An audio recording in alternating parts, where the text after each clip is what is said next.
అంతటి ఎలీషా మరణకరమైన రోగము చేత పీడితుడై ఉండగా ఇశ్రాయేలు రాజైన యెహోయాషు అతని యొద్దకు వచ్చి అతన్ని చూసి కన్నీరు విడుచుచు. ప్రియులారా, రాజైన వాడు దేవుని ప్రవక్తను దర్శించడము చాలా మంచి నిర్ణయముగా చెప్పుకోవచ్చు. ఇలా చేసినందుకు రాజైనటువంటి యెహోవాషు గొప్ప ఆత్మీయుడని నేను చెప్పట్లేదు.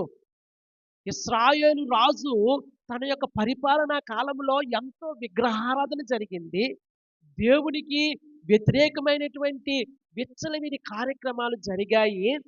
అయినప్పటికీ కూడా దేవుడు అతన్ని క్షమించి, తన ప్రజలను క్షమించి, తిరిగి వారికి క్షేమాన్ని చేకూర్చడము ఇక్కడ మనము చూస్తూ ఉన్నాము.